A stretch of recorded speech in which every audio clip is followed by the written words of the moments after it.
Well, that was pretty great. It's funny, I checked Twitter out a couple of minutes ago, and I saw a tweet from someone that said, Biden had the better sound bites, but Trump, he was still right on this point. He still won that exchange. I see Tim Pool, and he posts, Biden lost this, but this is where Biden screwed up. He kind of repeated a mistake that Hillary made, and he did, boy. Did he ever repeat some fucking mistakes? He made some new mistakes of his own, honestly. And it's like I checked Styx's Twitter feed out and no tweets, and it's like, man, I was in my Discord, and the whole time I'm just tweeting up or Discording up a storm. And after watching that performance from both candidates, I am at a loss trying to understand how anyone on this earth with a functioning pair of eyes, ears, and a brain could possibly come to any conclusion other than that Donald John Trump,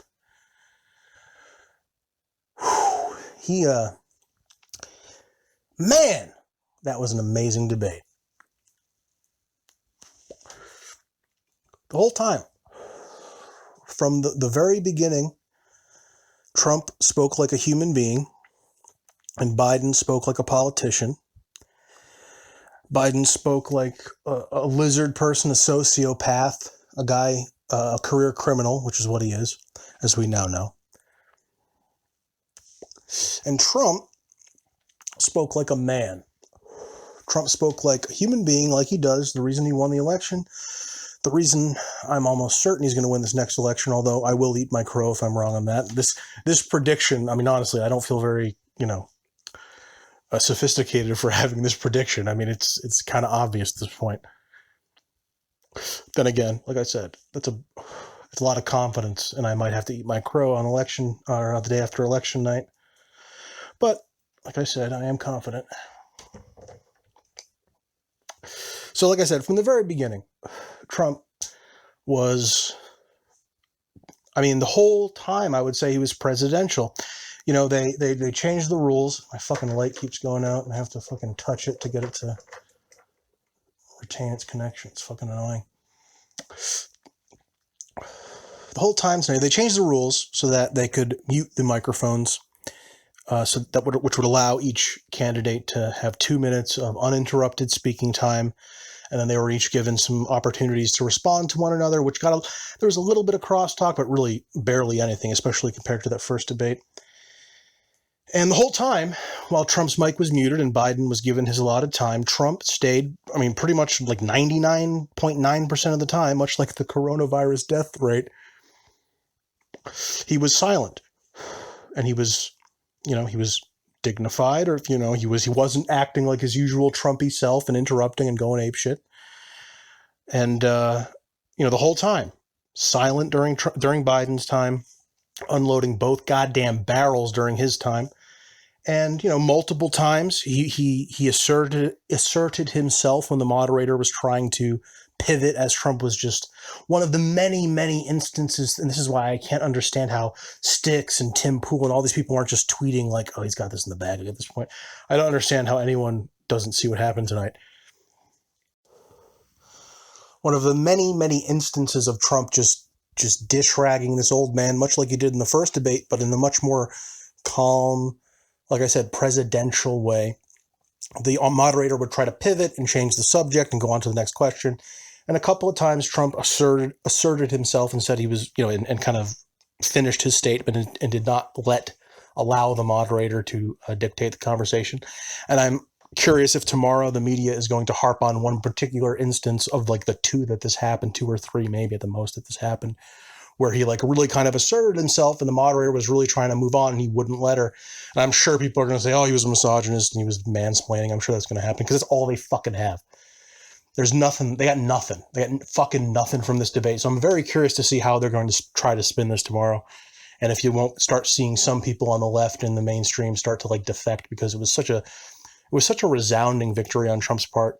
I'm very curious to see how this will go. And you know, if you watch this and you totally disagree with me, I mean, I don't really care, honestly. I watched what I watched, and I saw a man who was called all the names in the book and had the entire machine of the American deep state thrown at him for 4 years, and go up on that stage and rhetorically disassemble the avatar of evil in Joe Biden, who the entire time Joe Biden never said a single syllable that was honest. Every single thing he said was lies and deception and sociopathic, sloganeering politician talk. And the whole time, Donald Trump was just talking like a dude, just talking like a business fucking real estate guy from fucking New York. And there were many instances of that where Trump was just talking like a human being would talk, and Biden was talking like a politician, and Trump brought it up multiple times. You know, I look at you, Joe, and I see a politician, you know? And it's like, you know, I'm not a politician, right? You think you're up against a politician. I'm not up against you're not up against a politician. You're up against, you know, me. It was incredible. It was incredible. By the halfway mark, I'll try to cover some actual policy here, but this is more about the show of it, which is, I mean, really fucking important. About halfway through the fucking debate, I mean, Biden won nothing. Biden had nothing, which is why when I see this tweet that says Biden had the better sound bites, I'm like, what the fuck is going on in your head, dude? Who built the cages, Joe? I mean, there were so many instances. I'm going to have a hard time pulling them up off the top of my head, but there were so many lines that Trump had. I wouldn't say there was anything as strong as the "you would be in jail" moment. There was nothing with that kind of content, pregnancy, and timing in this debate, but there were a lot of lines that were like just as, like almost as good as that, or like just underneath it. Who built the cages, Joe? Who built them? It was just like, I'm trying to like come up with like specific instances, but it was just, there was so much. I might rewatch the debate and give a more like policy oriented analysis. But the thing is, Trump came with all the figures, came with all his numbers. Every time Biden would, it's fucking light.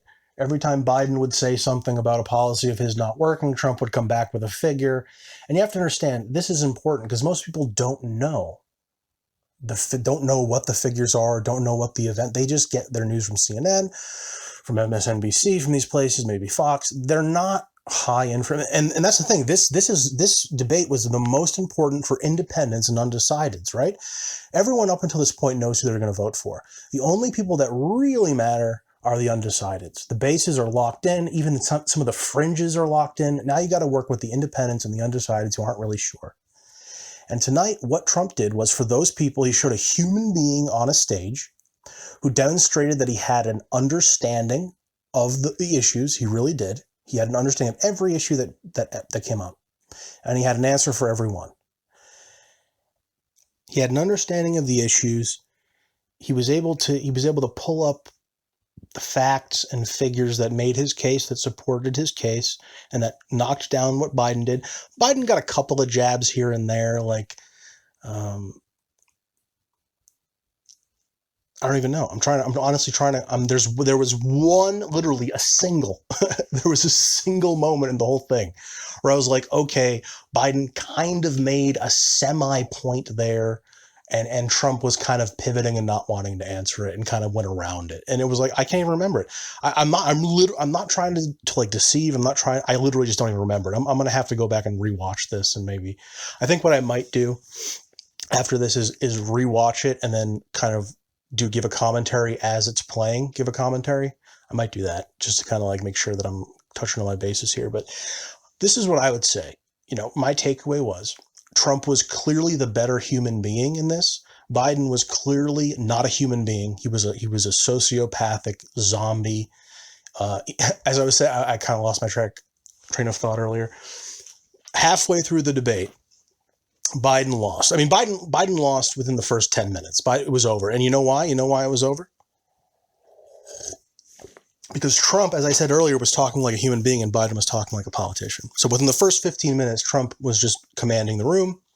And like I said, he backed it up with facts and figures. And the whole time, the moderator is clearly, obviously, a Democrat, swamp creature, establishment figure, whatever.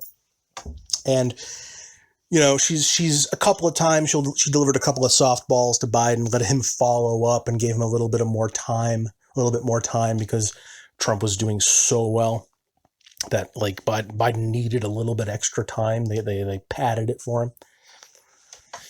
But the halfway mark, even the moderator, and again, if you're an honest person and you watch this debate, you'll know what I'm talking about. And if you're a deceptive, dishonest person, you'll deny what I'm saying, but it's the truth if you watch it. By like the halfway mark, the moderator knew what was happening. She was witnessing a great president, I'm going to be honest, and Donald Trump go up against one of the worst people in American history. And even she knew what she was seeing. And even her political bullshit couldn't stop her from being on Trump's side. And about halfway through the debate, it was clear that even the moderator was more emotionally positive towards Trump. And she was kind of on his side. And when she was asking him questions, you can hear it in her voice. You can see it in her face. Again, these are the subtle things that you have to pick up. And she was clearly looking at Trump as this kind of underdog that she kind of was rooting for. And when she would speak to Biden, she would still she would try to keep up the appearance and the facade of partisanship, but she would still deliver him these softballs. And you could tell when she would get to like the racial stuff, she would deliver these questions in these really robotic sloganeering forms. And then Biden would answer in kind. And it was totally transparent. Again, I hope the American people are smart enough to see through this bullshit. Because, I mean, this is people say this is a referendum on Trump. Now, because of this Hunter Biden shit, people are saying this is a referendum on Biden. I think this is a referendum on the American people, especially after tonight's debate. If the American people still buy into this Biden bullshit and vote for this man, I mean, I don't have much faith for this country, because the only people who would vote for Biden after tonight's debate are sick in the head, in my opinion, because the man it was so evident, it was so obvious that the man was evil and corrupt, and I haven't even gotten to that. Trump brought up like pretty early, within the first fucking like 15 minutes, I think, he brought up the Hunter Biden shit. He brought up numbers. He mentioned 3.5 million. He said these figures, these dollar amounts, these transactions, these individuals that he was involved with business-wise, which now all of the independents who watch CNN and MSNBC and have no idea what's going on with Rudy Giuliani right now, except, for the fucking Borat crap,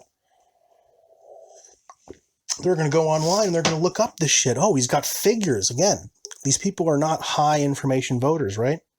So if they hear someone tell them a figure, $3.5 million, the wife of the mayor of Moscow, right? All this stuff, they're going to be like, ooh, these are names, these are figures, these are transactions, these are data points that I can look up. And they're going to look them up. And they're going to find out all about the Hunter Biden shit. And that's going to swing votes. And then, me and my friend, we were live Discording during the thing, and we were waiting for him to say laptop. We were waiting. I mean, he had already brought it up. He had essentially already brought it up, like I said, within the first 15 minutes, and he just hammered Biden on it. Biden had nothing, as he did throughout the debate. He had nothing for it. Trump just slapped him around. And then for like the next hour, pretty much, for like the next 45 minutes, it was nothing but policy, COVID, racism. He killed it with the black stuff. They were trying to pander to the blacks. I think Trump did really well with that. He said, I'm the least racist person in this room. And guess what? It sounded like he was telling the truth, because he's a human fucking being. And not a single syllable that left the lips of Joe Biden sounded earnest. It all sounded rehearsed, robotic, and sloganeered, which is why I can't understand how anyone could walk away from this wanting to vote for Biden and be considered an honest person, in my view, personally.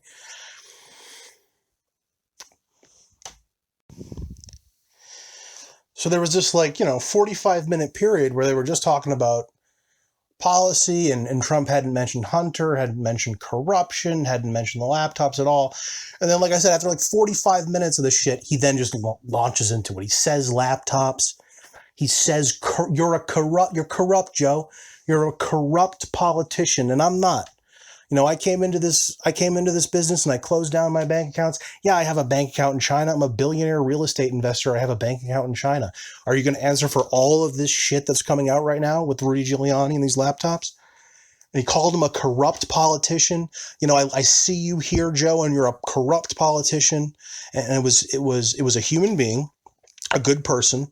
I'm going to go out on a limb here. I don't care if you think I'm a bad person for saying this. I don't care. I think you're a bad person for thinking this. I think Trump is a decent person. And I think all the shit that people say about him is just propaganda. Because, after this debate performance, I haven't seen it for years. And at this point, if I were to sit here and pretend that Trump is this Hitlerian figure who needs to be derided and chastised, and all of his followers need to be looked at as these troglodytic fucking cavemen, retard, religious nut jobs. That's noise. That's noise, and I'm not going to listen to it because it's lies, and who am I going to believe? Your bullshit or my lying eyes? For real. So Trump won. Both debates. He won the first debate. I don't give a fuck what CNN says. He won the first debate. It was funny when Trump brought up the Moscow shit and the money and shit, Ukraine, I think he mentioned in the first debate. You could see Biden, his asshole went inverted, prolapsed up inside of him. And he was like, oh, that's not true. That's not true. It's not that totally debunked. Been debunked.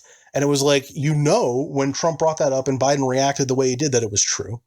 And now we've got this shit. And tonight was just another example of and he hammered him. And what did Biden do? Biden did exactly what you would expect someone like Biden to do. He just bold-faced denied it, lied. It's not true. It's been the overwhelming majority of the intelligence community and he said the Russian disinfo line. People are going to look this shit up, man. They're going to find out that the head of national security said it wasn't. The FBI and the DOJ corroborated it. They're going to look into all this shit. They're going to look into these $3.5 million figures, and they're going to get red-pilled. And Biden's going to lose the fucking election, or he's not, and we're fucked. That's what I'm looking at right now. So Trump won the debate. There's probably a lot of shit I missed. I'm trying to rack my brain right now before I stop this. Like I said, I'm probably going to do a commentary where I just watch the whole thing and I'll comment as I go. But there were great lines. Like I said, I don't think there was anything as clippable necessarily and as powerful and impactful as you would be in jail. But there were moments like that. Who built the cages, Joe? And there were a bunch of moments like that. There was, by the end of it, Biden was so out of his element and so just destroyed. And Trump was just talking, and he was like, Joe, you're just full of shit. He didn't say that, but it was like you could hear it in the tone of his voice, his cadence. He's like, Joe, you're not winning this. You're clearly full of shit. No one's buying this, and I'm not. I haven't. This is what it did. It showed that Trump, by the end of it, did not have any respect for his opponent, and it was just. I think the American people are better than Joe Biden. I know whatever bullshit you have about Trump. And I don't think he's perfect. And there's a lot of shit. I've been watching a lot of Stephen Bannon lately because of this whole Rudy Giuliani stuff, and they talk a lot of crappy shit. They say a lot of stuff that I don't like. They say they have a lot of opinions that I disagree with, but I can't be honest and tell you that there is anything comparable to the left right now. And Trump isn't even Bannon. That's the thing. You think Bannon represents Trump. He represents Trump in a way, but he's not. Trump is not him. And he doesn't necessarily share all the opinions. I would say Trump is probably more center left than Bannon is. Bannon's more right wing than Trump, I would say. And I'm aware that the Nick, not that I want to compare Bannon to Nick Fuentes because I don't think they're the same, but they're kind of in the same kind of like the traditional conservative, less sanguine about markets than I would like, but. So those people, those conservatives and those collectivists and those religious types and those economic collectivists, we're going to have those arguments. But I think most of those people are decent, good people that can be reached with reason. If you make the effort to tell them why what they're saying about markets and capitalism and business and billionaires and all that stuff is not necessarily true in all contexts. The thing is, you have to understand these people are looking at the world that they live in. They're not looking at this abstract, laissez-faire utopia that we as objectivists and libertarians like to view the world through, like the lens that we like to view the world through. They're looking at the world as it is, and they see nihilism and pedophilia and communism, and all they have is Christianity and conservatism and American patriotism and nationalism. And I think a better strategy than just calling these people Nazis and wanting to like just shit on them and expel them from the earth would be to try to reach the reasonable ones, convince the ones that you can convince, and agree to disagree with the ones you can't convince. And do what you have to do to defend yourself against the ones you can't convince. But I do believe that most people in this country that are kind of on the side of this culture war, most of them are good. Many of them have bad ideas. Many of them are not philosophers. They're just normal people. And looking at them like they're the devil, like I think a lot of objectivists do, is wrong. It's irrational. It's immoral. It's unjust. And it's ultimately really counterproductive, because you're just going to push these people further into the arms of the fascists if you just tell them that there's no place for them anywhere in a civil society, which is the vibe that I get from a lot of libertarians and a lot of objectivists, is they have this kind of supercilious attitude towards the right now. And look, there's some more, I mean, people like Nick Fuentes are very popular, and people like Nick Fuentes hold some very repugnant ideas. But, you know, the work to be done here is to offer better alternatives. As objectivists, we recognize that ideas kind of run society. We recognize that in philosophy, like anything else, there's a division of labor. Not everyone is going to be the one to blaze the trail of ideas, and they're kind of just go with the cultural flow. And it doesn't necessarily mean they're bad people. It just means you have to give them a better culture. And I think that if in today's world, with what's going on in this context, you view what the left is doing and you view what the right is doing, largely, broadly, essentially, I think most of the people on the right now are good people. And I don't think that treating them like they're Nazis, these American conservatives that are reacting to all the crazy shit we have right now, I don't think treating them like Nazis is just or productive. So that's all I want to say to the objectivists, the obleftivists out there. So anyway, Donald Trump kicked the shit out of sleepy, creepy Joe Biden tonight. I can't imagine what the press is going to say tomorrow. Like I said, he won the first debate, but I understand why people are saying he lost, because he kind of bullied him. He slapped him around, and then kind of it got boring towards like the last third of it was boring. So I can see why people would say Trump lost that one, even though I disagree. But I mean, this one was so resounding the whole time. Like, I don't know how long it was, an hour and a half. The whole time it was just wall to wall. Trump, Biden was the ultimate heel. Like, you know, people say this is all a conspiracy and Trump is actually a deep state operative and Biden's the heel. And it's like, after tonight's performance, I might fucking believe it, because Trump was such a hero. He was so relaxed. He was so on point with all of his most of his messaging. Every once in a while, you know, it wasn't perfect, but it was as good as you could fucking expect. And Biden was as bad as you could hope for. He was awful. And Trump was very intelligent. I'm sure his campaign instructed him to do it, but he hit him with Biden early. And that threw Biden off his game. And then they just kind of settled on to policy for like the next 45 minutes. And then he kind of ended it with more of that stuff, and he started naming figures and shit. And then they kind of went back to issues again before the thing ended. And they hit on the black stuff and the racism, the BLM. And I thought Trump did really well. Like, with everything in this, I think Trump did really well. I think, like I said, he was presidential. He didn't interrupt.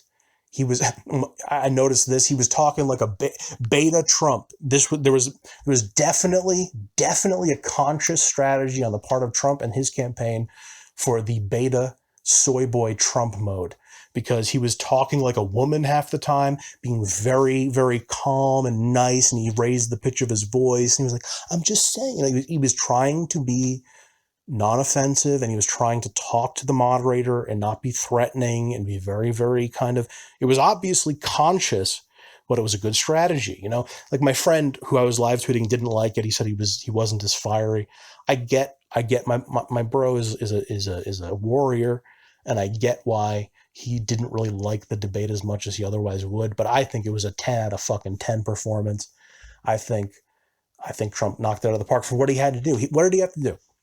He had to win over the independents and the undecideds. What did he do tonight? He was calm. He never interrupted once. He wasn't crazy. When he went into quote unquote conspiracy land, he brought up figures, provable. This is real shit. Even though no one's talking about it, this is a real story. I think Biden will be in prison. Whether or not it's before the election, probably not. But I mean, maybe he will. Even if he wins the presidency, I think he'll be in prison. I don't think you could bury this. I think it's out of the bag at this point. I think Biden is fucked. I really do. And he brought up these figures. He brought up this stuff, and all Biden, debunked. Intelligence community. It was just, he was totally fucked the whole time. He was totally fucked. And it was the most glorious thing I'd ever witnessed in my life. It was amazing. It was amazing. And I think Trump's a good person, and I think he's a good president. Honestly, for the context he's in with what we're dealing with right now, especially in the light of these latest revelations with the laptops from hell, I think Trump's a great goddamn president. I think he is helping really steer America away from a really, really, really dark road. That does not mean he's perfect. That does not mean his base is perfect. That does not mean there aren't arguments to be had on the road ahead, but it does mean that right now, for what we got, Trump is wonderful. And I'm a full-throated Trump supporter, and I don't care. I don't care what people think about me for saying that. I mean, at this point, you got to stand on what's right. And I'm willing to argue anyone on any of these points. I really am. I'm really willing to, I know he's bad. I know he's got a lot of problems, but again, if you're going to look at the world through this kind of platonic lens where everything has to be perfect and, what if and maybe, who knows what if, it's like, dude, look at what's actually going on right now. Look at what's actually going on right now. Watch that debate. I mean, really. And if you can watch the crypt keeper that was Biden stammer and dementia stutter through these pre-canned, rehearsed slogans, while Trump is just sitting up there talking like a dude, just a man speaking to an evil person, and not having any respect for him, but also having respect for the system because he didn't go crazy, he didn't interrupt, he abided by the rules. Like I said, presidential. It was amazing. I'm really curious to see how the media is going to spin this. Like I said, there's a couple of moments, like that moment he asserted himself kind of forcefully to the moderator, and he mentioned like rapists and murderers when they were talking about the catch and release programs, how like 1% of the people who are released come back. And he said this, and this is the balls in this man. He said, I think only the ones that we release with the lowest IQ would come back. And he later, right, he's like, I'm going to say IQ. I'm going to say the word IQ. I'm so not racist. I'm so not the fascist Nazi that everyone is painting me out to be, that I'm going to use the term IQ and low IQ on stage. And this was after, I believe this was after he already had said, like, I'm the least racist person on the stage in this room right now or whatever. And it was true. Like, it's true. It's true. These people are all communists and leftist collectivists. They're racists. I don't think Trump is a racist. I really don't. And I think if you think that, you have let other people think for you. You have not looked at all the things that are going on and then come to your own conclusion. You've seen all the institutions that have power in society telling you one thing, and you've just kind of gone along with it. You're one of the people who just kind of go along to get along, honestly. You're not necessarily a bad person. You're just not a very great person, honestly. I'm not trying to say that anyone who doesn't want to vote for Trump is like a bad person. That's not what I'm trying to say. But it's like, I'm talking to a lot of people who should know better. Who really should know better. The philosophers. I'm talking to intellectuals. I'm talking to intelligent people who know ideas, know epistemology, know metaphysics, and they're saying things that I wouldn't expect to hear from the dumbest people on earth. And I'm at a loss. Maybe I'm crazy. I mean, it's possible that I'm in total nationalistic religious delusion mode right now, but I'm just not seeing it. Honestly, I'm seeing a guy who's not perfect, but for his time and what he's doing, he's fucking great. And I see a bunch of people who are otherwise good people and believe a lot of great things that are just on the side of evil, on the side of just the utter, most depraved, nihilistic, disgusting shit that humanity can produce. And I see a bunch of people who should know better on the side of it. And that's why this culture war stuff, this 1984 stuff is so important, because it really does dictate the course of a culture if you have control over the communications.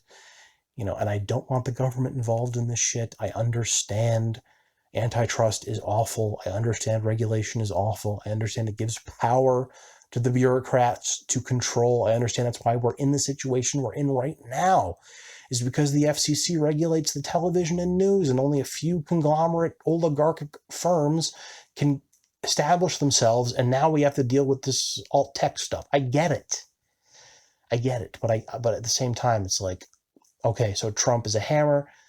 He breaks some shit. I mean, I honestly, if I'm going to be totally honest here, I feel like we're in a war. I feel like we are in a war for civilization. And it's not hot yet, but it is just as much a war as anything else.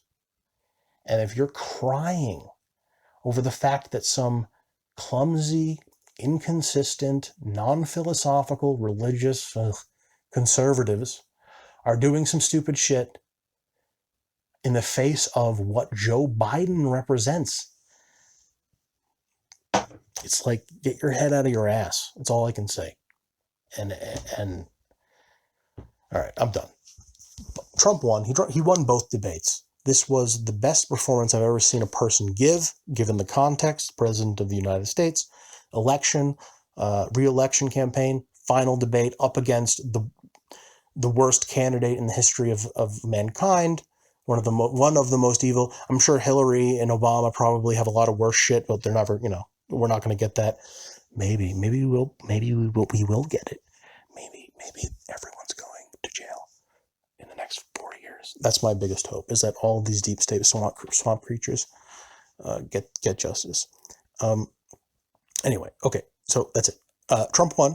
I will do a commentary on the whole thing. I'll go through the whole thing and do a commentary on it. So I'll upload that this weekend. So keep an eye out for that. Okay, that's it. Thank you for listening, and until the next one. Oh, some more just final points on some of the policy stuff they talked about. First of all, I think he did pretty well in the black thing. They just went all out on it. Black, the issue is black racism, race, white nationalism, all that crap. When she asked the question, it was like white. She chunked together like the terms and white nationalism, racism, neo-Nazis, racial strife, BLM. She bundled all that shit into like one sentence. Maximum conceptual overload. And I thought Trump did a pretty good job on that stuff. He was human. He was relaxed. He was real. He wasn't fake. And he was just saying, I've done more for the black community than anyone ever before, usual platitudes. And he mentioned the crime bill and the super predators and all that. And Trump, and Biden, like everything else, was just had nothing for him. So there was that. There was the immigration stuff, catch and release, like I mentioned earlier. They brought up immigration. Oh, you're a racist. You want border walls and all that. And he was like, well, who built the cages, Joe? He basically just said, well, if we're going to talk about immigration and Nazi-like detention methods, well, you guys started that shit. He did that a lot throughout the debate, where he said, well, you were here 3.5 years ago. Why didn't you do any of the shit you say you're going to do now? You were here 3.5 years ago. Why did you leave me with all these things that you say are terrible now that you did? He did that a lot, which was good. And one of the big things, is the reason I recorded this last little section, was he hammered home on Pennsylvania. I don't know if Pennsylvania is a big fracking and oil place. Maybe it is. I'm not really that versed on this stuff. But it seemed like he was kind of connecting the two, where maybe Pennsylvania is a lot about the industry and the labor and the oil fracking and stuff. But Pennsylvania is right now, I do know, is one of the most important states. It's a battleground. It's a swing state. Is it Joe Biden's home, Scranton, Pennsylvania? Is it Scranton, Pennsylvania, or Scranton, Delaware? I don't remember. I don't really know the exact particulars, but I do know that PA is a huge state for this election. And because Trump's genius and because his campaign is genius, he hammered Pennsylvania multiple times. And like I said, I think it had something to do with the fracking stuff that he also nailed Biden on. So I think that was very important. He really reached out to the people of Pennsylvania. He mentioned a bunch of states. He mentioned Ohio. I believe he might have mentioned Wisconsin. He was reaching out to these battlegrounds. I think Trump's got this in the bag.